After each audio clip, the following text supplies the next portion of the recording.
Every once in a while, you witness the confluence of terrible people and your special interests making news at the international level. So it was this past week. One story involved a sex convention with an unusual invitee. The other, much more tragic story, involved a press blitz that led to a premature death. But these two seemingly unconnected stories had one thing in common: their connection to a bullshit blog, podcast, and white supremacist network that we've been following on this show for over a year.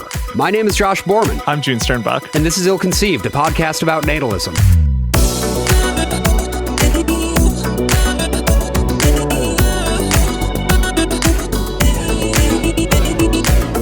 So, June, you know that Vladimir Lenin quote about how there are decades where nothing happens and then there are weeks when decades happen? Yeah, I'm very familiar with that. Why do you bring that up? Well, that's just kind of what it feels like right now, for me, specifically. I've really enjoyed your arc this week where, we were going to originally do my episode about South Korea, but then just a bunch of shit happened and you started putting connections together. You started doing the thing that we do on the show all the time.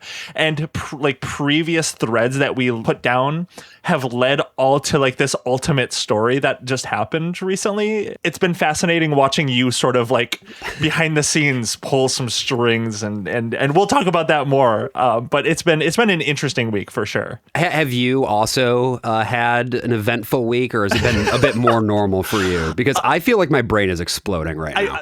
Other than that and watching what we will be talking about basically this whole episode play out, not really. I mean, again, I could just be like, wow, I'm still moving, which I am. You are. You've got all of those boxes behind you now. That's not trash. That's just stuffed animals. I promise. If you look, you can see a Snorlax foot. Oh, is that what that is? I was thinking that was a blow-a-high.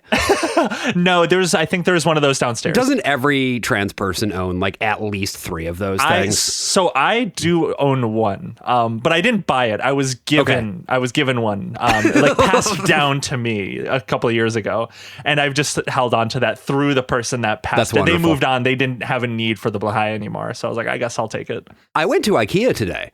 Really? Speaking of the blow-a-high, I was sort of getting some materials to organize my room a little bit. As you can see behind me, my room is not organized at all. It's a disaster area. But yeah, it's a perfect office, I have to say. Thank you. You probably wouldn't say that if you were to see it in person right now. Look, I'm giving you a little grace here for the listeners. You know what? That's what friends are for, and I thank you for it. I think we should just get right into the mailbag here, the world famous mailbag, of course. The world famous mailbag. And then get into today's topic, because I feel like you've been itching to talk about this. I have been itching to talk about this. Absolutely. To give even further context, I was at my boiler room. I was at my boiler room, sitting down, drinking a beer, typing away on my episode, reading, getting ready, and then I get a text. Got bombarded with all caps texts from me.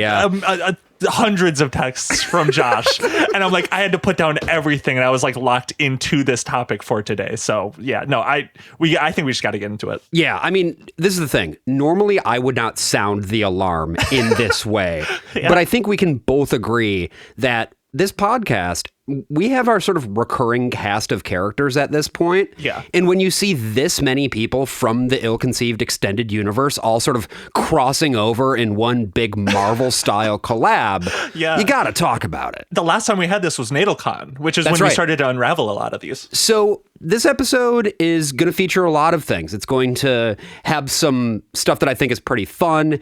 It's also going to have some stuff that's pretty heavy. And I just want to give everybody a heads up about that ahead of time. It's really my hope that this episode is going to help you better understand the way that these reactionary power networks actually work when they want to sort of deploy force toward people, up to and including making them kill themselves. We are going to be talking about the suicide of Jason Arday, the Cambridge professor who you may recently have heard about in Britain. In general, I think it's important to always remember that they are organized and they will attempt to ruin your life. And it's an intentional project to do so and to expand their own power as a part of that as a parallel alongside that. Yeah. And these are people who are also influential within the project of natalism. Today, we're not really talking about the natalists quite as much, but natalism is a piece in the toolkit of these people.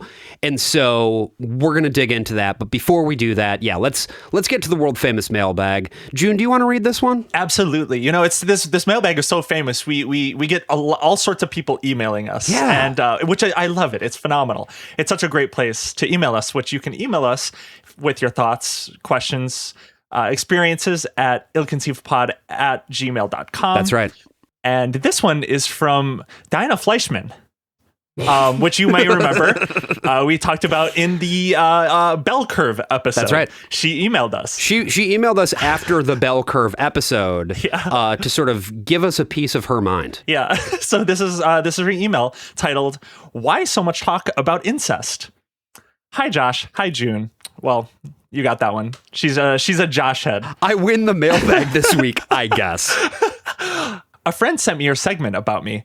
It's remarkable how many minutes of conversation you can get out of free associating about titles and bylines, with June giggling and saying, "That's crazy." I do say that. I do. I know my own takes. You know what I can say here? Yeah. That's crazy. Everyone has those vocal tics. Yeah. I thought you might talk about examples of eugenics that many progressives agree with, like state-subsidized prenatal testing for abnormalities, including the option for women to terminate in most states. But that didn't happen. When Lyman Stone and I debated eugenics, we talked about incest, because the central example of eugenics in my "You're Probably Eugenicist" article is a case in which the German state took 3 children away from a couple because they had significant health problems as a result of their parents being full siblings. Damn, that's crazy. That's pretty crazy, Diana.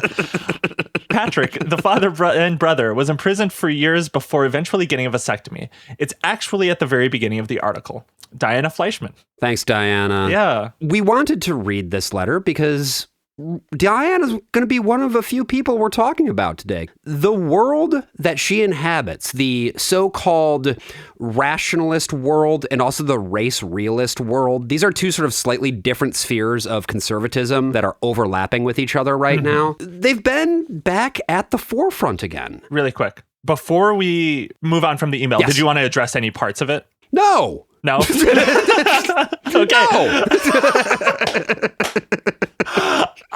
That's crazy, Diana. That's all we have crazy. To say. Yeah. But no, I think my only thoughts on this, which I think we'll get to in this episode too, is just the way that she associates things with, like birth control with eugenicism. It's an attempt to normalize the term eugenics and to have people be like, oh, maybe I am a eugenicist. Also to be like, well, actually, we have talked about this shit. Yeah. We have talked about prenatal testing. Yeah. And one of the things that we talked about when we discussed it was that this does rub right up at the edge of honest to goodness old school eugenics in a way that's kind of uncomfortable. And I think it's fair to say that we don't have a super strong position on this. I think part of it is the ethics of it are dependent on where it is coming from. And in a lot of these cases, where it's coming from is something they are very much attempting to hide. Right. Because they don't want to publicly show their power level, basically. Absolutely, especially because we have seen in the past attempts at eugenics as an attempt to essentially get rid of unwanted populations in history. And sometimes it's okay to admit that it's complicated. It is. Yeah, it's fucking complicated, and I don't know sometimes, I do know that in a lot of cases, the things that can initially sound reasonable can end up going in a very dark direction very quickly. And that's how you end up with shit like the Tuskegee syphilis experiments and stuff like that. Right. You just have to keep your head on a swivel and you have to evaluate these things on a case-by-case basis, I think. Totally. But let's get into the meat and potatoes now of the episode, because we're going to be talking about Diana. We're going to be talking about her. We're going to be talking about an organization that she has been affiliated with for quite some time. We're also going to talk about how I had some fun this week. It was maybe the most fun I've had watching someone have fun online in a while. We last talked about the Human Diversity Foundation, the HDF, during our episode about IQ and the bell curve. That was the one that Diana sent that email in response to. And I just want to kind of review a few points that we discussed in that episode, because the bulk of that episode, of course, was about Charles Murray and Richard Herrnstein's book. And what we ended up finding is that a lot of the research cited in that book has connections to an organization called the Pioneer Fund. Right. The Pioneer Fund was established in 1937 by an honest-to-goodness Nazi named Wycliffe Draper, and the point of this organization was basically to fund research that would prove the point that white people are fundamentally smarter than black people, that it is coded in white people's DNA as a simple matter of biological difference. Now, the flagship publication of the Pioneer Fund was something called Mankind Quarterly, and it first began publishing in 1961. This is a pseudoscientific anthropological journal. They publish race science, again, the same kind of stuff, right? Mm-hmm. Proving like, oh yeah, they sure are stupid. Keep in mind, associated with and started by an explicit Nazi project. That's right. Yeah. And also backed by a number of people in the American eugenics movement around the pre and post World War II period. Mm-hmm. Now, at some point, the Pioneer Fund apparently disappeared. Their website went offline. We talked about that. But the Human Diversity Fund ended up springing up as a new organization, a successor organization. It was able apparently to acquire most of the, I guess, intellectual property and resources of the Pioneer Fund, including Mankind Quarterly. The founder of the Human Diversity Fund was a man named Emil Kierkegaard, no relation to the Danish philosopher, although I do believe he is Danish. He's a scientific racist. That's how he describes himself. Dear Lord. And if that wasn't enough for you, he's also made some posts online advocating for the legalization of already extant child pornography on utilitarian grounds. Dear Lord. Okay, so we got a pedophile, we got a Nazi, we got a racist, we got like a little bit of a smorgasbord of everything. And a Dane, worst of all. This guy's the whole package.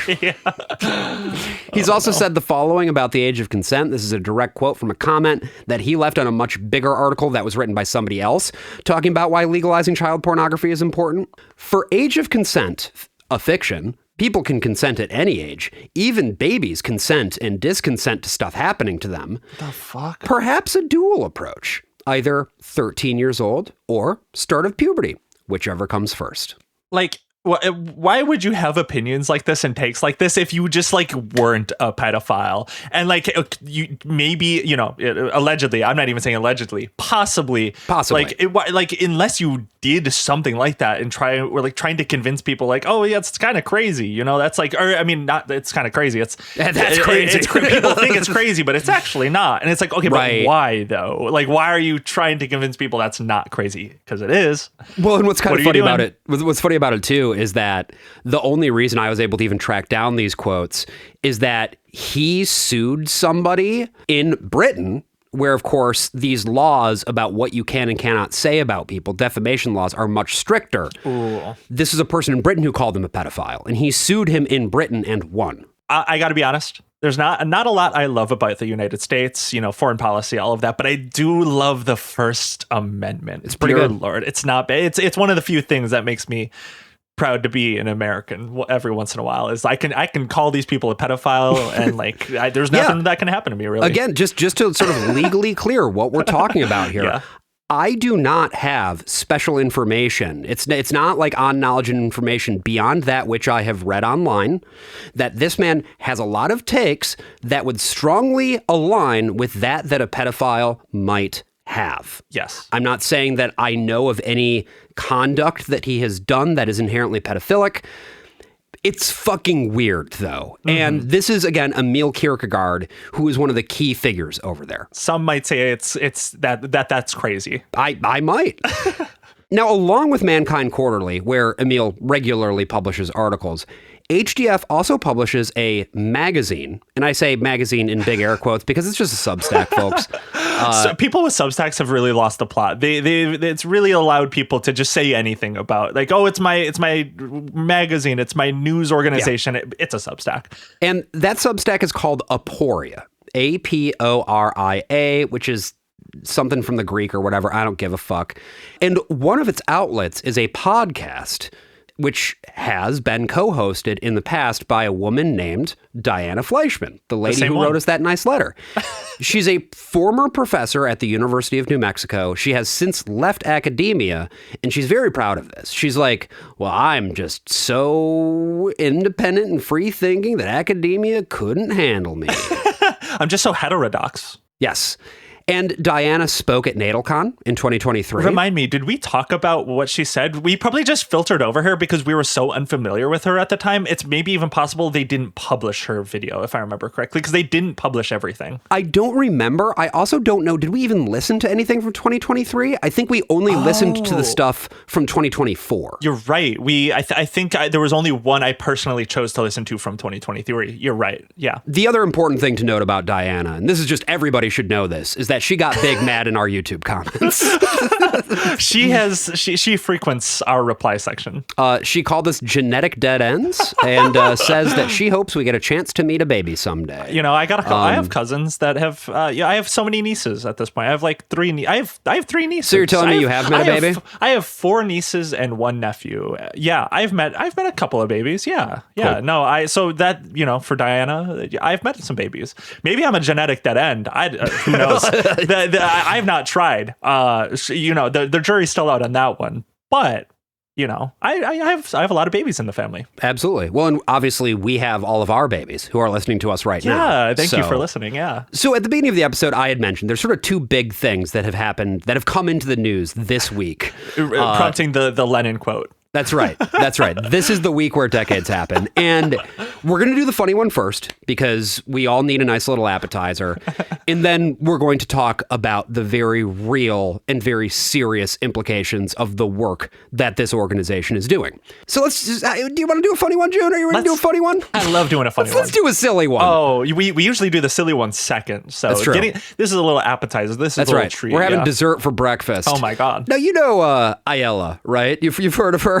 Yeah, so I've been following her for a long time, of course. We've talked about her on Kill the Computer plenty of times. You and I went on Panic World a couple of months ago at this point and did a whole episode talking about her, especially her beginning, where she came from, how she ended up where she is today. So I'm sad to say I'm like fairly familiar with her. Yeah, me too. Yeah. And ultimately, we don't really have time to get into her entire deal because she's sort of an ancillary figure in this story. But if you do want to know more, definitely go listen to that Panic World episode. It's really fun. Ayala is she's like a sex influencer. Right. But she, like, more than just like talking about sex, she'll do like orgies. She'll like heavily involve herself in she's a lot of the times the center of the orgies. She showers like 10 times a year. That's public record. She said that, by the way. That is on Knowledge and Information. But I think the main thing about her currently in her current form, especially in the context of what we're talking about today, is she's trying to sort of make herself an expert in the field of sexology. Yes. But she doesn't have any credentials, is the thing. She is not an accredited sexologist, and her work, if you can call it that, is Twitter polls that ask questions like, if you could push a button that made sure that there would be no transgender people anymore, would you do it? This is not useful data. It's Twitter polls. I thought you were going to include the ones where she talked about child porn. Well, there was and the that ethics too. Of that. Yeah. Interesting. Just very interesting that a lot of people in today's episode have a lot of thoughts and asked many questions about like child porn and age of consent. Well, because they fashion themselves iconoclasts and they fashion themselves as sort of like pushing the boundaries of what acceptable communication is and asking the questions that everybody is too afraid to ask, you know? Society just doesn't allow for thinkers like I. And frankly, I don't think they should. We learned this week that Ayala is hosting the second iteration of what I can only really describe as a how to have sex convention. This seems to mostly be targeting lonely virgins, honestly, who like work in tech and can afford $3,000 or $6,000 or $18,000, which are the 3 tiers of admission fee if you would like to attend SlutCon. Pretty absurd. I do have to respect at least a single thing about Ayala is she knows how to like take money from the wealthy. Oh, yes. She's really good at taking money from the wealthy class. I respect the hustle 1,000%. It's kind of hilarious, and I do truly wish I got to see what the crowd would look like. I feel like I could guess, but I am truly curious. Just because when I found out SlutCon was a thing a little bit in prep for this episode, I just started searching on Twitter in particular, because that's probably where most of the demographic for people going to this are going to be.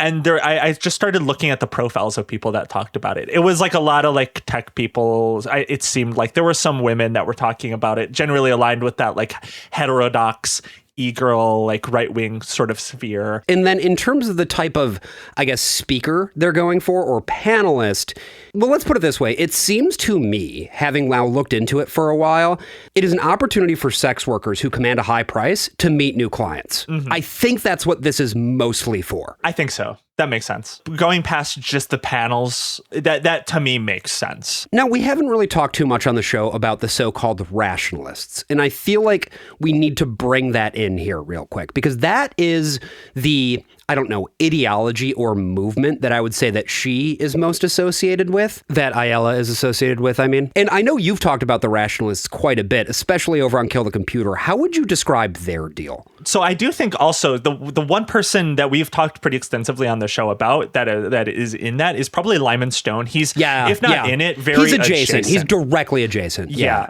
I think they fashioned themselves just how we've been talking about them so far, where they think of themselves as new age philosophers.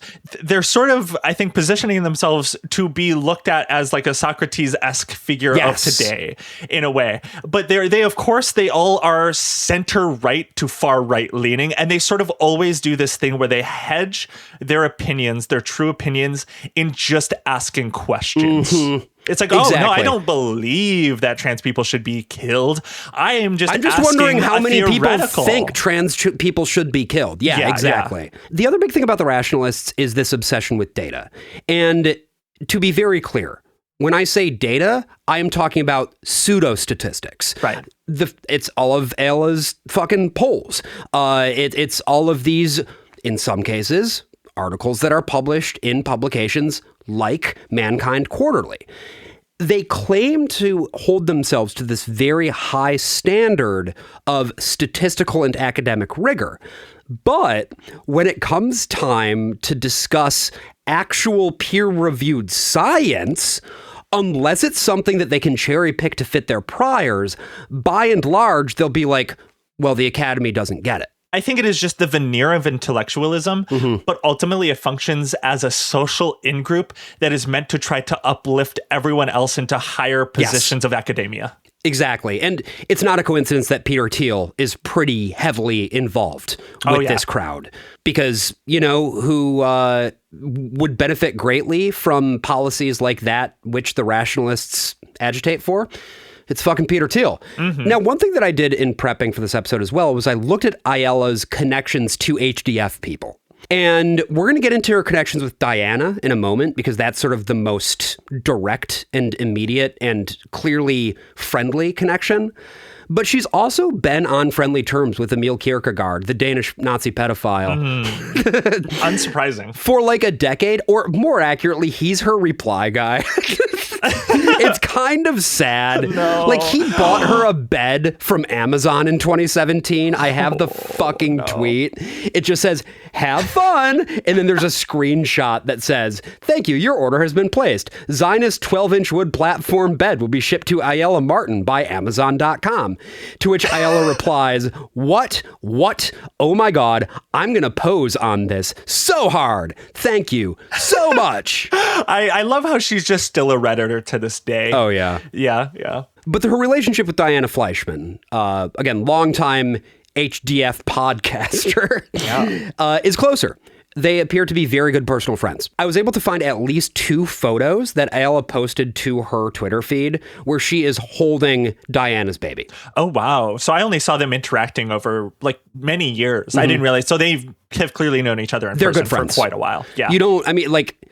There is no world in which you have somebody over and let them hold your baby if they're not a close friend of yours. For sure. Come on. And they've at least been in contact for, I think I put together at least 7 years at this point. It's been a while. Yeah. And Diana, it was announced, would be one of the featured speakers at SlutCon 2026. Wow. She's a psychologist, an evolutionary biologist. What is her title again? I forget. Some sort of... I think she bills herself as, an evolutionary psychologist. So on the SlutCon Substack, there's a description of what Diana's talk is going to be. And are you ready? Are you ready for this like really groundbreaking, boundary pushing knowledge? Absolutely. I could probably guess what this will be about, but just distill it to me. Dr. Diana Fleischman.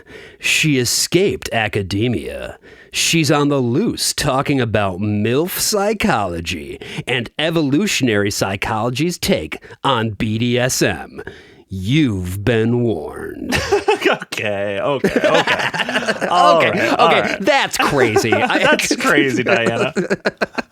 That's wild. That's pretty good. That's pretty wild. This was scheduled alongside sessions from Adam Conover of Adam Ruins Everything, as well as Carol Queen, who is a noted actual academic sexologist. There's a couple others who are on the lineup as well. CJ the X, who is a YouTuber who I was not familiar with up until now, as well as Nina Hartley, who is a longtime adult performer.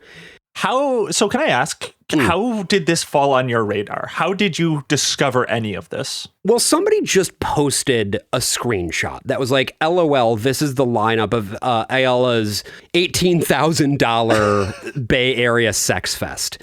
And I looked at it and I saw Diana. Now, here's something that listeners need to understand about me. I am a petty fucking bitch. And if you say something mean about me online, I'm going to remember. And usually, I'm not going to do anything about it because usually my opponents aren't actual Nazis. But in the case of Diana, I saw this and I was like, okay, I think everybody else who is on this thing, who is not part of the rationalist cult, because there are a couple people on the lineup who are clearly, members of the rationalist cult, I should let them know. And that is exactly what I did. I started emailing everybody using whatever email addresses I could find. Adam dropped out right away. Carol shortly thereafter. And then Diana dropped out. I wish I could know what the group chat was saying. And if they were like, this is just hiding that she's going to be there and give a talk, and it'll like come up in the center like, oh, she's giving this talk, or if she actually like was taken out of the event. It's not super clear, of course. I think it is really fascinating though that they were like, okay, she is a liability. Yes, she cannot be publicly advertised here. Well, that's the other thing. We don't know for certain that she's actually dropped out of the thing. We just know that her name is no longer on the website. Right, exactly. I also just want to say, for the record, my work here is not yet done. I will not rest until I've had at least the opportunity to contact everybody to let them know that Ayala was putting her non-credentialed former academic Nazi friend on the lineup. I think that's something people should be aware of, because absolutely, it's also, this is where, again, I want to get a little bit more serious here, because it's not just that I don't like Diana. I mean, I don't, and she clearly likes me even less,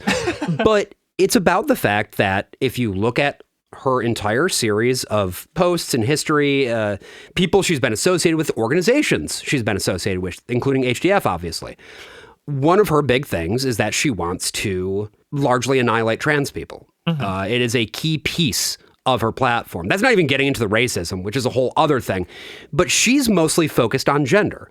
And a lot of the people who were contacted to headline this thing are people who are, I guess, gender expansive, people of gender, Yeah. There is someone on the list that probably, I don't know personally, but I think identifies as queer of some sort. So it is sort of fascinating to see that. But I've learned, so through this, watching you go just fucking, you were on a fucking war path here doing this. It was astonishing. It was amazing. It was lovely. I thought it was inspiring. Please stop. Stop. Don't stop. Don't cross Josh is one thing I learned here. Never cross him. He will end you. But second, is that I don't know, Josh, if you remember when we were talking about NatalCon and we got to some of the talks from people that seemed to be ideologically like inconsistent academics in terms of like the people that we saw at that convention. There were Nazis, there was people like Jack Posobiec, there was all of these people that were a part of that far right project, and then there were just academics. Fucking raw egg nationalists, like weird fucking freaks from Twitter. And of course, we talked about on that episode the fact that its organizer, Kevin Dolan, is himself a Deseret nationalist, which is Utah's special brand of Nazi.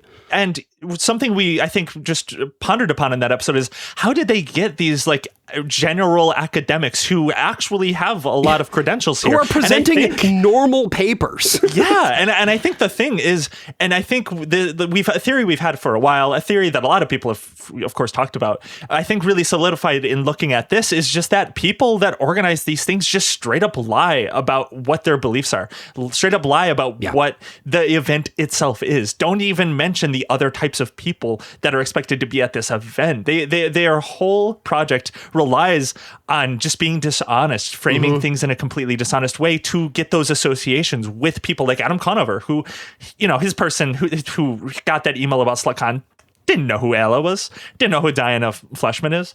Like these people are successful because there are not Josh Bormans watching all of their different conventions. Right. No, people like me are a very specific brand of sicko. And you're very effective at it. But I just think that was like a really fascinating confirmation, really, for myself, is that is what a lot of this project is. And that's how they get some of these people that are like, why is this person here? Right. Don't they understand what this is? But it's easy to remember. Not everyone is as online and know a bunch of freaks on their like Pokédex like we do. And nor should you, I mean that very earnestly. Doing what we do is not normal behavior. Which is why I love it. I wouldn't have it any other way. Now, we're going to get back to the other thing about the Human Diversity Foundation, the other thing they were up to this week, the not funny thing, in a little bit. In order to frame that up, though, I think that we need to talk about what their deal is. Again, I previously sort of glossed the basics, how they are a continuation of a long-standing, old-line, Nazi-adjacent, or in some cases, Nazi-affiliated eugenicist organization, and that their main function has been to publish pseudoscience in the world specifically of sociology and economics. One of the outlets that this organization has, Aporia, and I'm just going to be using Aporia and HDF interchangeably here because they're the same thing. They're two tendrils of the same octopus, One piece of their operation is the Aporia podcast. The Aporia podcast, as I said, was for a period of time hosted primarily by Diana. There are other people who host it now. These days, it's mostly hosted by Noah Carl, but between March 2023, when Diana joined Aporia, in January 2026, roughly a 34-month-long span, she hosted or co-hosted 15 episodes of the podcast, and she also wrote 3 articles. This averages out to just over 1 piece of content per every 2 months. Did you think I was done being petty yet? Surprise, bitch, I'm not. For the sake of comparison, we have been releasing Ill-Conceived since June of 2025, just over a year. And over the course of those 15 months, we have released 36 full-length podcast episodes, as well as 18 Patreon-exclusive B-sides. We have performed a dramatic reading of the infamous Zootopia abortion comic, and a reading of the second Zootopia abortion comic is now in the can. Yes. Pending editing and distribution. And we've done a live show in Chicago to a sellout crowd. So If you think of all of these as different, content deliverables, we have averaged out to roughly one piece of content every week. And, we miss a week every once in a while. We have other shows. We have other jobs. We do, things come up. We do our best. And we are so thankful that our listeners are so understanding about that. Now, June, could you real quick just reread the comment that Diana posted on our YouTube? Yes. So this was about 2 months ago. This was the Collins episode. It is rich for you to skewer anything Simone and Malcolm miss with their podcast when they post 5 days a week. You neglected to mention, and you can't even maintain your schedule or throw up a post on Blue Sky when you're off schedule. Also, because you two are genetic dead ends, you don't know that a mother of 5 cannot be a night person. She was up with a baby when she emailed. Malcolm and Simone talk in different rooms because she's always looking after a baby, and babies can randomly make noise, so Simone can mute and Malcolm can take over. Maybe you can meet a baby one day and learn how they work. She was cooking there. I got to give her that. I can see the flow state she hit while writing this comment. I've been there before. Everyone has been there when they're like heads on fire and they're like, I just gotta I'm on fire. All cylinders are firing right now. She's popping off. And then she ends this by saying, but I will say this episode is better researched than the usual read article titles and giggle podcasts you put out. Damn, that's crazy. That's pretty crazy. So let's really get into the meat and potatoes of it now with HDF/Aporia, a British anti-hate group organization known as Hope Not Hate actually managed to embed an underground reporter with HDF for 6 months, like sitting in on conference calls, talking with these people in person with a secret camera and hearing from them. And they learned a lot. We've got actually a list here, and this is a list from the article of some of the big things they learned. June, do you want to read these?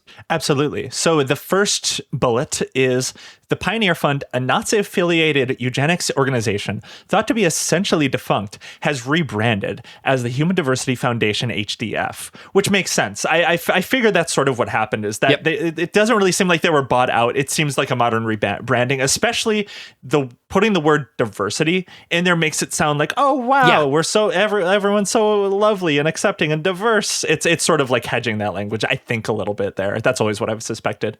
Second point is Aporia is part of HDF's organization, as is a scientific racism research team. The third bullet reads, Andrew Conru, the multimillionaire entrepreneur who created Adult Friend Finder, has given $1.3 million to HDF. After being contacted prior to this report's publication, he said he would cut ties with the company. So he didn't even know. Interesting. Supposedly. It's hard to know if he did that because he got found out or if he didn't know. It's very hard to know in general with these people because, as you said, they operate in bad faith. It's fascinating that this is the common way they maneuver, though. I don't like it, but it's smart from their end. It is a way to easily integrate themselves into these higher rungs of power. The fourth bullet is HDF has connections to Alternative for Deutschland, the far-right German party, and hopes to create a white-only ethno-state. Dear Lord. That's the party, keep in mind, that I believe Elon Musk has endorsed in Germany. He spoke at one of their conferences. Oh, wow. Did you ever see that image going around where he wasn't there in person, but it was at like a convention hall and his face was like on a projector screen and it looked that was psychotic. AFD. Okay. That was AFD. He spoke, I believe there was an election about a year ago. He spoke leading up to an election. Sure. Well, and back to the point of organizations kind of hiding the ball.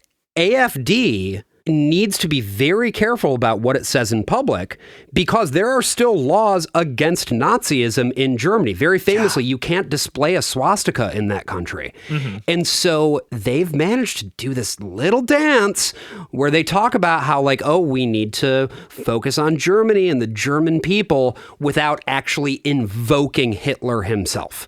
And the fifth bullet is HDF is working to create a cult of weapons-trained activists inspired by Scientology and the Nazi SS. Horrifying stuff. When did this report come out? This was in 2024, October of 2024, so about 2 years ago now. And the militia that they're trying to build, such as it is a man named Eric Ahrens, Ahrens. As best as I can tell, he's no longer affiliated with HDF, but again, all of these people are fellow travelers. All of these people are sharing information with each other, and all of these people have a unity of purpose. They all have the same end goal, which is white ethnostate, reactionary, far right, anti-gay, anti-queer, anti-lesbian, all this stuff. I figured it made sense for us to really talk about what it is that Aporia is plugging. Because in order to pin down the specifics of what they're going for, we kind of have to look at it and read it. I dropped, I think, $6 United States to get behind their paywall. Oh, no. I'm so sorry. Didn't feel good about it. No, really bad. But it's for journalism. It's for research. They're so secretive. It's so hard to find out this stuff publicly. And it's they keep most of their content behind the paywall. If you go to their website, you'll see that there are a few public articles, but the vast majority of it is behind the paywall because it is a radicalization pipeline. It's the sort of thing where somebody might link an article, one of the free ones, one of the chum ones, to sort of have you be like, wow, I never really thought about it that way. Maybe I should read more. And then, of course, before you know it, you're paying for their Substack. You're reading these articles behind the paywall. You're listening to their horrible podcast, and you are learning about a number of things. For instance, Emil Kierkegaard wrote an article about how, from a utilitarian perspective, this is the most recent article, by the way, AI lives are going to be seen as superior to human lives. Oh. And so he's got a solution, and his solution is to, and I quote here, add genetic interests to utilitarianism. What does he mean by that? Well, I'm not quite sure, but I'm pretty sure what he means is that maybe a human life isn't superior to an AI life, but a white human life. Now we're cooking. Like above the AI life. Is that what you're saying? It's above the AI life? White people are specifically. Not all people, but white people definitely are. Okay. And we need to preserve like the white race. Exactly. Of course. It always comes to that. It's just fucking Nazi shit. It's Nazis all the way down. There's another article by a guy named Simon Moss. This one, I think, was the funniest one. It was basically about how the Beat movement, like the Beat poets, Ginsberg and Kerouac and whatever. Oh, yeah. They were genetically inferior, which explains the degeneracy of their work. Oh, wow. And the evidence he presents for this is that they all struggled with mental health. Kerouac and Burroughs failed basic training when they tried to enter the Merchant Marines. And Allen Ginsberg, after joining the Merchant Marine, was hospitalized for pneumonia. That's his evidence? That's his evidence that they are genetically inferior, yeah. Oh, my Lord, dude. Like, they're not sending their best. No, that's always the thing is, like, these people are genuinely horrifying, hateful people that should be, like, ousted from society because of their hateful views. But whenever they get to their actual justifications, it's like, oh, they're stupid. These people are, like, actually just stupid. Well, what they're doing is they are seeking information to fit their priors, and they're not doing it rigorously. It's not actual science. That's always the thing. That's why they have to position themselves as, oh, we're just so heterodox. We're not taken seriously by academia, by the grander scientific knowledge sphere, if you will, because of our dangerous opinions. Exactly. And now what with woke and everything, the academy is even more hostile to our heterodox ideas. And it's not that. I mean, it is partially that, but there is no science at all. This is not science. It's weak work. I went to school, I didn't get a master's, I didn't get a PhD, but I got a bachelor's degree in science. I love science. I did biology. I took evolutionary science classes. I took genetics classes. I did natural science. I did all of that stuff. This is not science. This is not how you conduct science or like do thought experiments about science, especially around like genetics. That's not what this is. I mean, not to break down this argument too much because it really doesn't because of how stupid and nonsensical it is. But for the sake of argument, saying Allen Ginsberg got pneumonia after basic training, therefore he is genetically inferior, is already specious on its face. But then you go one further by saying this genetic inferiority is why his work was the way that it was and why the work is degenerate. That's another leap of logic. That's another thing that's not borne out. No, it doesn't. No. We also have an article recently from a guy named Noah Carl. Noah Carl, you'll remember, is also the main host of their podcast now. And he basically argues that genetics are why people born into generational wealth do better in life than people who are not born into generational wealth. Oh. Are you ready for the evidence on this one? I don't think this is true at all, but I guess I'll hear. No, it's all genetics, June. It's all genetics. And okay, here's why. I'll hear them out, sure. Point number 1. People who come from inherited wealth and have a lot of siblings in their family, they end up achieving as high of a social status as people who grew up in inherited wealth who don't have lots of siblings. What? Wait.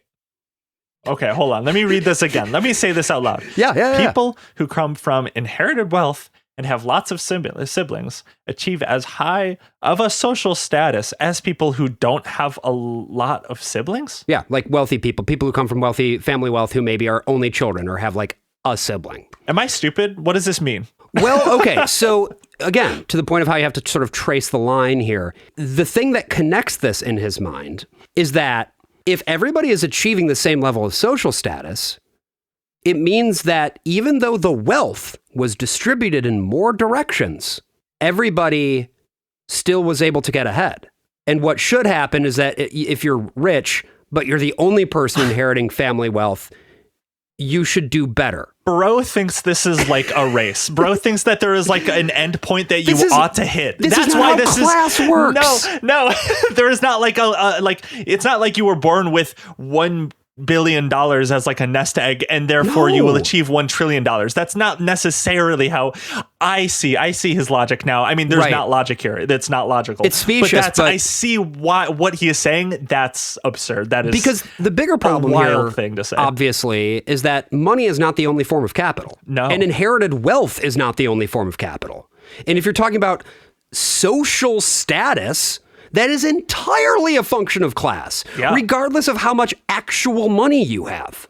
Holy shit. Okay, so that's just one of the 3 examples you have here. All right, here's another one. This is another reason that we know that genetics are why people from generational wealth do better. Here we go. And of course, when he says genetics, he means white people compared to everyone else. He's talking about white people. Yeah. White settlers who won plots on dispossessed Cherokee land in Georgia when the federal government, pushed these tribes out of their lands and did basically a random lottery to see which settlers would get land and which ones wouldn't. All these white people moved in. And you know what? The people who got the free land didn't end up being wealthier in the long run, by which I mean like 20 years, than people who didn't win a plot. I don't think that's something you could just know. How does he know this, apparently? What kind of longitudinal study historical study did he do to determine this? I can get the citation if you'd like it. No, I don't need the citation, obviously. It's all anecdotes to determine, to reach these outcomes. There is not actual data to support this. Even if the data does support this statement, and again, I don't know if it does or not. I didn't bother to trace it because at the end of the day, even if that is true, it doesn't prove his point. No. We're talking about generational wealth, which is different from getting awarded a plot of shit land in Georgia. Those are two different things. Yeah. I mean, you know what? Honestly, if you really wanted to do the research on this one, you would need to do a longitudinal study over the course of 150 years. Mm-hmm. Then you could learn something. But again, even if that conclusion was true, which I doubt it would be necessarily, that doesn't mean, that means the white race is superior. There is no logic, there is no through line there that makes that conclusion. But he's using these studies of white people because his idea is, well, all these white people end up in the same state, which means that white people are just kind of balanced and all good. Whereas when you compare with statistics of, say, in the United States, outcomes for white people versus black people, where black people invariably end up with worse outcomes, you don't see that. Right. Therefore, white people data-wise are better than black people. This is what they think statistical research is. Third one, by the way. Third point. Are we having fun Lord, yet? I'm not exhausted recording this episode, but I'm exhausted by reading this guy's bullshit. All right, well, check this out. Noah Carl says that people who won the national lottery in Sweden did not see a boost to their children's scholastic performance over people who didn't win the lottery. What? The kids whose parents won the lottery didn't test better than the kids whose parents didn't win the lottery. Okay. All right. Okay. I mean, again, I don't know. dude, I don't even know. Fucking. Ugh. So basically, all of these articles roll up to three, I think, key points. And there's one writer who I think is the most consistent at sort of going back to these three, and that is a man named Bo Wynegard, who is the editor of Aporia. Wynegard says that he was a radical in adolescence, but then he started reading Marx and was like, well, this doesn't explain human nature. And then he listened to a podcast that told him about how great the market was, and he became a conservative. You know, we do podcasts, we're podcasters, but, podcasts can be a disease of the mind for a certain crowd. Also, like, I want to say right now, if you are drawing your political first principles from this fucking podcast, please go read a book. I do hope, there's people who are curious and don't quite know a lot, and maybe are like, maybe I'm centrist, listen to the show, and they're like, oh, right. Shit.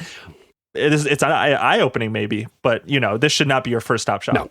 The 3 points that Wynegard repeatedly hits are as follows. Number 1, intelligence is codified into DNA.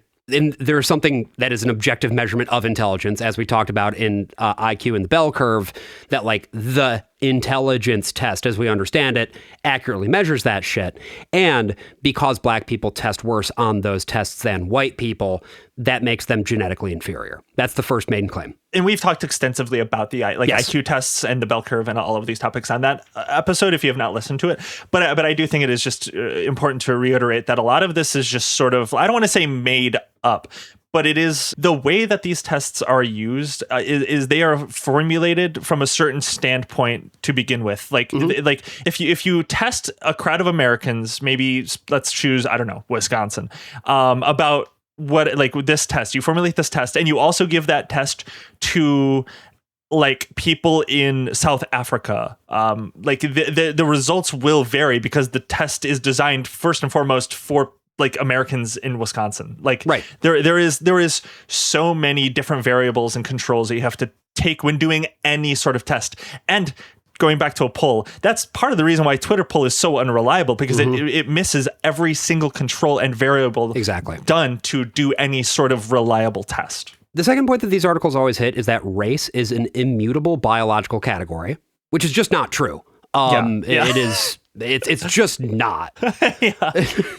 And white people, which are, again, the best race, need to build stronger ties with their so-called co-ethnics. Yeah, no, obviously absurd. The way that whiteness shifts the concept of whiteness. The greatest example is Italians in America, of course, the way that they were not always viewed as white, but now they're white. So it's just insane to say it's immutable, that this is like a biological category. And then the third big thing that you see time and time again is that preserving the future of humanity, it basically requires that race mixing be kept to a minimum, because as we push toward tolerance and multiculturalism, or as they love calling it, wokeism. That is not what my first thought would be on this. Particularly in North America and Western Europe, this is eventually going to destroy our biodiversity. And this is sort of the front lines with groups like AFD, right? All of these different groups that, again, are heavily associated with like Elon Musk in particular, the MAGA movement in America too. Well, and it doesn't really do to tease this out too much, but what I will say is that, again, if you're talking about actual genetics, the more people from around the world are having sex with each other, the more the genetic stock of the world is going to improve. Yeah, they have this like perverted idea of what genetic diversity actually is, because you're 100% right about that. That is far better for any species at all to have. The smaller your gene pool, the worse genes you're gonna have. Yeah. You want to have as big and mixed of a gene pool as possible if your goal is genuinely to advance the species. Yeah, which is an odd thing to like actively think about, first off. But like if it's talking on a pure evolutionary scientific standpoint, 100%. There's one other thing I wanted to show you here, as long as we're debunking these weirdos. I've got a really fantastic chart here. This is the kind of data visualization that is very common on Aporia. This one was actually prepared by Charles Murray, the author of The Bell Curve, originally for his book, Human Accomplishment. Now, this is a chart that depicts the number of significant figures. By significant figures, I don't mean like, you need to make sure that you're rounding down to the 10th place or the 100th place or whatever. Like people. We're talking about people in history. We are talking about people that Charles Murray deems significant. Okay. And you can see here that there are 3 categories within. This is a stacked chart.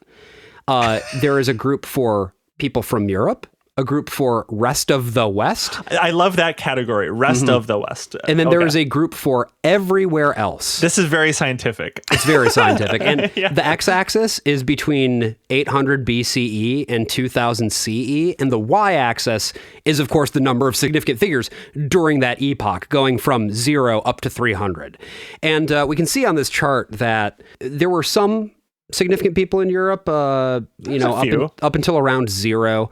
And then at that point, everywhere else takes over a little bit. And we're talking, they really popped off. We're talking maybe 10 to 12 historically significant figures per year, per century. Everywhere else really had dominance from maybe 200 to like 1400. It was like just pure dominance from everywhere else aside. But then, in the mid to late 1500s, all of a sudden, Europe has the most by a healthy margin.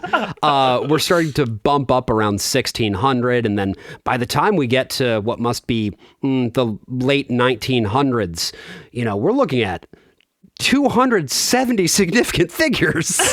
It's really interesting, Josh. I had a thought. I was like, wow, that's really fascinating that like around the invention of the printing press is when Europe all of a sudden had a lot of interesting, really important, significant figures. Is once record keeping at a mass scale blew up. That's when, especially in Europe specifically. Exactly, in the place where the printing press was broadly available and people were able to actually document history. That's using a very printed interesting paper. correlation. I wonder if that's causal or not. Probably not. I think it's just that Europe has the most significant people. And like, of course, there is also there is that, but there's also the aspect that the Europe colonized a lot of the world, controlled a lot of the world. So they were the colonization does not allow for the people in lands colonized to have history. They actively repress history, destroy history. That is a function of colonization. So of course, in Europe's dominance, you will not see a rest of world or everywhere else having a lot of ability to create their own significant figures. It's so funny. Like, it's so stupid on every single level. Also, assuming this is even real data. What the fuck is this data? Yeah, what does number of significant figures even mean? Like, okay, this shit's funny to me, but I get so mad whenever I read from anything from these people because it's so laughable. It's so laughable, but people fall for this. People not even just fall for it. People see this and they're like, yes, this is fact. This is, even if it's not totally true, it feels true. So now that we've had our chuckles, and we have had them, we've been chuckling, we should get into the not funny thing about HTF from this week, because this is where this kind of ideology inevitably takes you. If you believe that academia and the law and corporations and politics are more or less to be the exclusive domain of white people in the West, what you're going to do then is fight back tooth and nail against what you see as interlopers into that space. And now we need to talk about the case of Jason Arday. I'm quoting directly here from an article by Nafiz Ahmed in the Byline Times, which is a British publication. Jason Arday, a 41-year-old academic who resigned as Cambridge's professor of sociology of education, was found dead on Friday, following intense scrutiny of many aspects of his qualifications and personal life by the majority of the established press. His coordinated targeting by an explicitly anti-black race science network did not come out of nowhere, Byline Times can reveal. Backed by the pro-Trump Silicon Valley billionaire Peter Thiel, this network has spent a decade penetrating Cambridge University before reaching Reform UK, Restore Britain, and the pan-European far right. This phase of the campaign against Jason Arday began when an academic and anti-black racist, Nathan Cofnas, raised claims of plagiarism in Arday's work in a Substack post last month. The story it fueled was then dissected in more than 200 articles across the majority of the British press in the weeks that followed, both in print and online.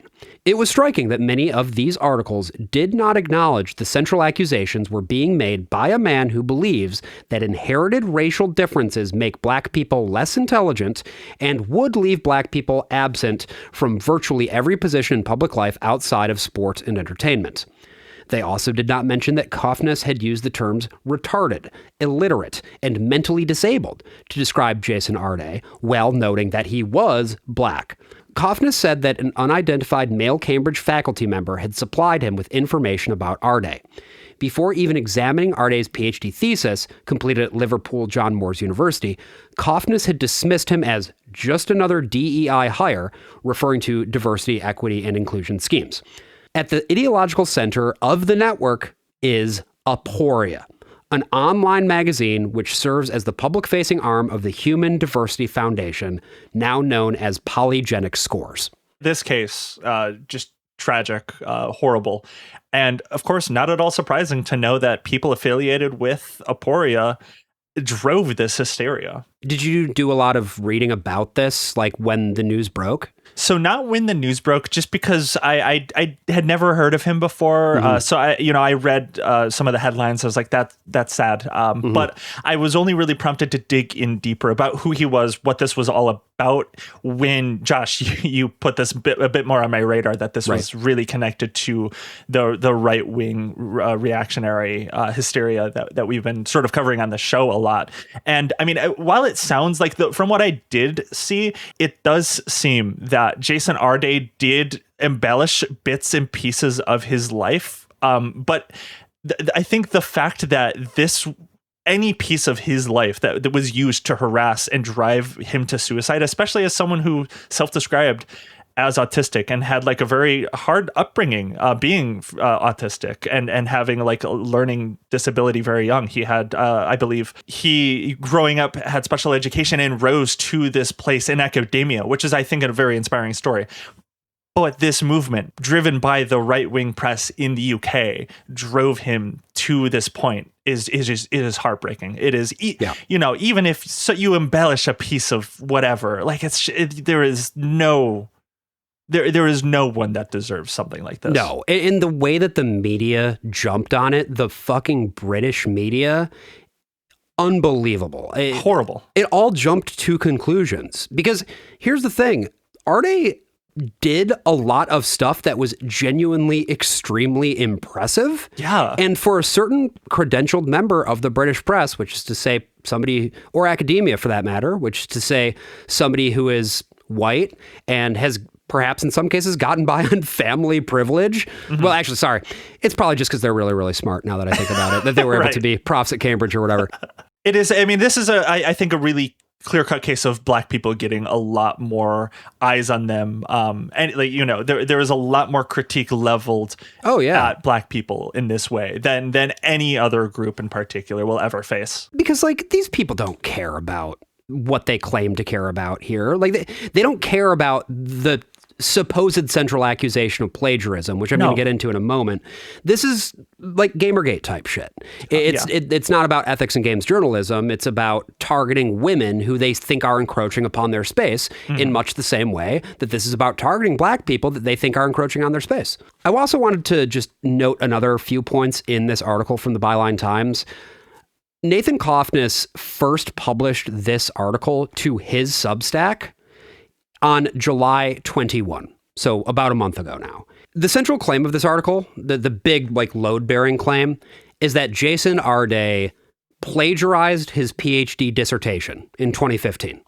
Now, apparently last year, some of this had been bubbling up again, this question of plagiarism, when Liverpool John Moores University, which was the university that awarded him the PhD, when they did this investigation into the dissertation, they did find that some of his citations had defects in them, that he didn't cite things as aggressively as he probably should have, but they did not uphold the allegation of plagiarism. Okay, like so everything... bunk allegation here. Yeah, no, I mean, even my understanding of it at least, and I even looked in this article at like some of the supposed plagiarism.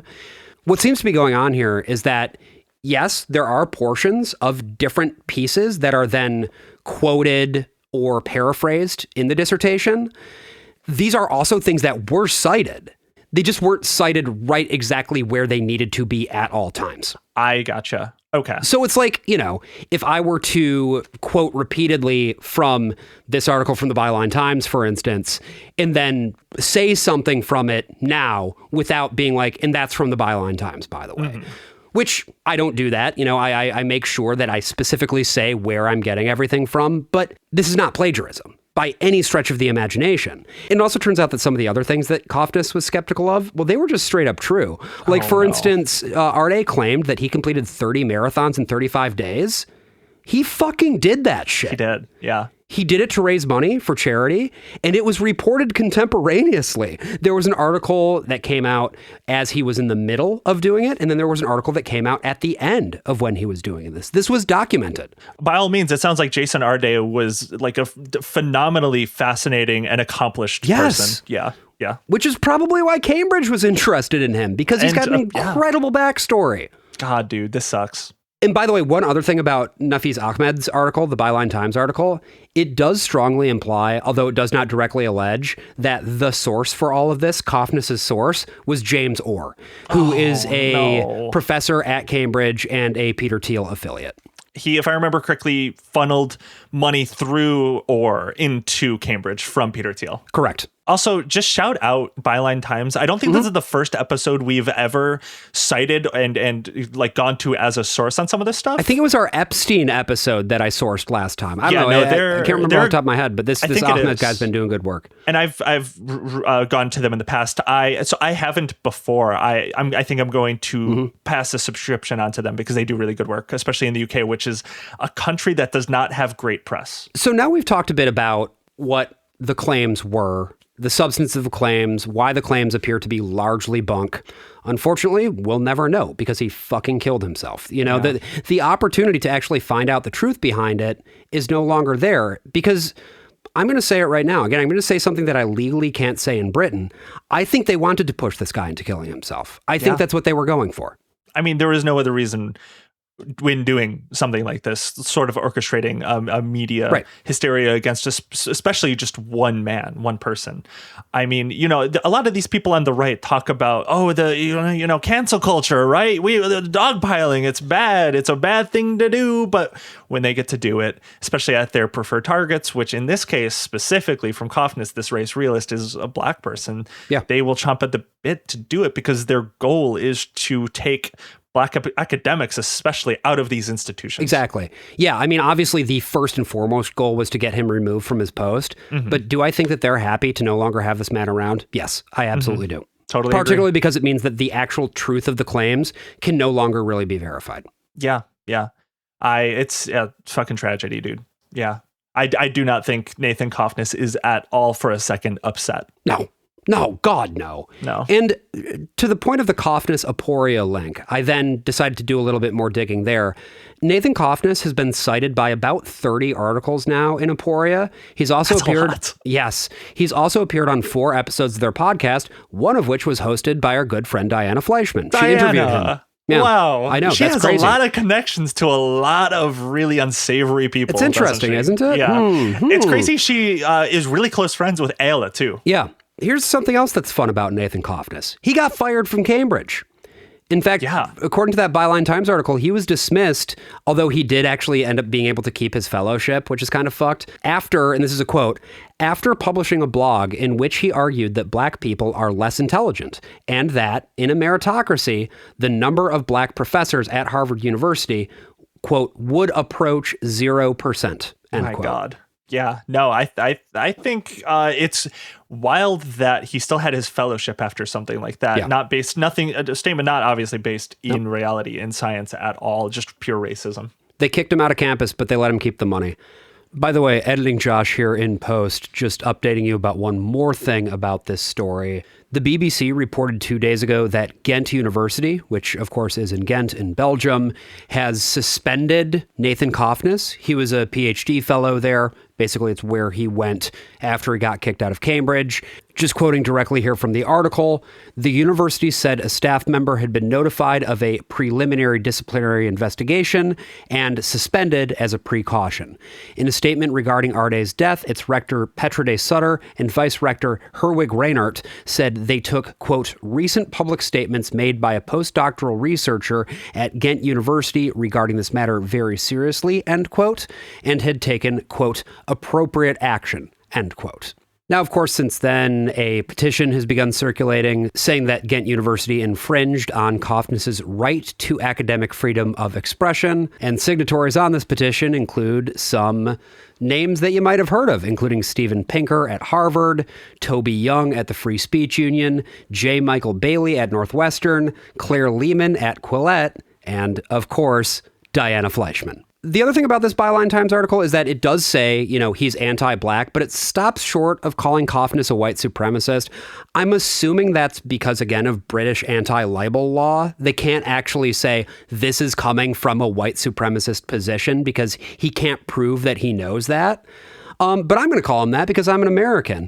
In the 2023 article that Cofnas wrote on his Substack called How to Take Back Academia, he wrote the following. There is one way to stop wokeism. Refute the empirical claim that motivates it, namely the equality thesis. Innate abilities and temperament are not distributed equally among all populations.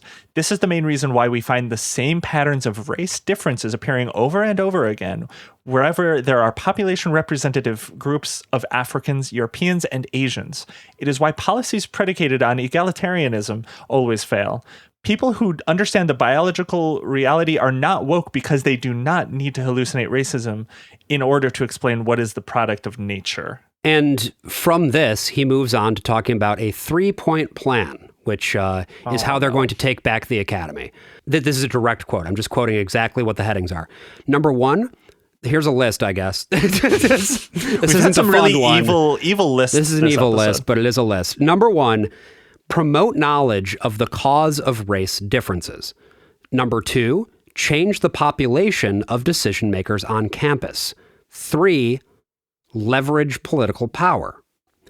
Do you notice anything about these 3 points and the way that they maybe connect to what happened over the course of the past month? I mean, obviously, yes. It is his plan in action directly in this case. Of course, he would never claim this, but it is essentially what this is. And also even beyond that, I think this is continuously what we see, pulling it back even to SlutCon, where it is like, oh, we will have this thing and we will have Adam Conover, someone who does not know who any of these fucking people are, meet Diana Fleischman. And then they have contact. And then maybe there is something more there. Exactly. Maybe there is connections that can be made and can be elevated to different institutions of power, replace different people there and leverage that power. And I don't think Conover specifically is like gullible enough to do that. Yeah, I don't either, to be fair. But it is just another potential. It is a potential there. Yeah. Because this is the thing about just the rationalists and the race realists. Because they claim to have access to this special forbidden knowledge. If you're the kind of person who fashions yourself an intellectual and a free thinker, there's something so fucking exciting about it. Like, these guys they're iconoclasts. They're saying the things that other people aren't willing to say. They're willing to, be a little bit heterodox when it comes to questions of gender and sexuality and race. They don't mind getting a little controversial. Yeah. I mean, you started this episode off by saying this is not really a natalism episode, but we need to remember all the time that natalism is sort of predicated on the basis of racism at the forefront. Yes. I mean, this is a premier example. This entire, what we have gone over today is at least when we're talking about the kind of natalism we talk about on our show. Yes. It is fundamentally a matter of demographic concern. And you can tell by the way they talk about immigrants that the concern is to do with one demographic in particular. So, June, are you bummed out enough already? A little bit. All right, I got one more for you. Just a tiny bit. Unfortunately, I got one more for you. And we've talked a little bit in the past about covering extremism on the show and how there is a fine line between covering the ideology for the sake of exposing it and propagating the ideology. But I think that their words need to be heard in a lot of cases, because otherwise you're not going to hear what it is that they actually have to say. Because they will never tell people or the press or other people these exact things. They will always hide these for the people that pay the paywall. Exactly. So now I'm going to read a quote here from Bo Weinegard, who is the editor of Aporia, in an article that he published on August 8 about Jason Arday. This was 6 days before Arday died. DEI ideology creates a demand for black professors and intellectuals that vastly exceeds the supply. And when demand outstrips supply, unscrupulous entrepreneurs often enter the market, offering cheap or fraudulent goods. This likely explains why black grifters are uniquely attracted to critical studies. They know that universities strongly desire more black professors and are quite willing to tolerate, indeed, even to praise flamboyant flapdoodles, so long as it promotes the right politics, while allowing more competent professors to congratulate themselves for their righteous celebration of racial minorities. But more important is the ultimate cause, which I think is equalitarianism. The view that all groups are roughly the same on all socially valued traits. In the case of academia, the particularly pernicious idea is that blacks and whites are equally intelligent. You know, Josh, I think it's quite clear what these people believe and what drove them to do what they did here. Yeah. I think we've always struggled on a way to end episodes. And I think this one in particular inspired me. You know, this is a very bleak, a very tragic episode, I think, in the end here. But I cannot help but think when doing research for episodes like this, like, you know, I really want my threads, my like corkboard of connecting all these maps, you know, so I think I'm actually going to do that. I'm going to buy a corkboard. And at the end, whenever I get that, we can like update our little connections to everyone and, you know, like connect everything together in this way that's visually understandable. Because I think that's like important for me. I'm a very visual person. Well, do you have it? I don't have it today. Okay. No, but next recording, I will have it. Yeah. Well, let's map it out in our heads then, shall we? Yeah, we will. I think we'll get to work. We're putting some cards up on the corkboard. The world famous corkboard. Yes. Yeah. New world famous just dropped. We need a card for HDF/Aporia. Mm-hmm. We need a card for Diana Fleischman. We need a card for Nathan Cofnas. Yes. We need a card for Bo Weinegard. And I guess we need a card for Ella, too. She's adjacent, is the thing. She really is. Do we want her on the corkboard? Does she want to dance around the periphery of the world-famous corkboard? I think she can be a part of the rationalists. Representative of the rationalists. Good. We can have a card that's just called the rationalists. That's good. Yeah. I like that. That. Going to get to work on that very soon, after this weekend. I love it. And we'll keep building out the world-famous corkboard, of course. We'll figure out a way to visualize it so that you can see it as well, because these people need to be mapped. That's work that other organizations have also done. But I think at this point, we have enough knowledge that we are uniquely equipped to do it, like better than most. Sadly. I mean, true, but also sadly. Yeah. So yeah, we'll put that together. We'll put it online somehow. We'll figure it out. We'll get that out there eventually. Don't know when that'll happen exactly, but it's going to be a project I think we undertake here going forward. And the last thing I'll say is, you know, you don't have to be a sicko like we are. Like, and I honestly encourage you not to, but trust your gut. Like, if something feels weird, if something feels off, if it feels like somebody is presenting themselves in a way that is hiding the ball, they probably are. Mm-hmm. So keep digging, and eventually maybe you'll find the world's worst Substack with the world's worst podcast, and you'll make the mistake of dropping $6 on it like I did.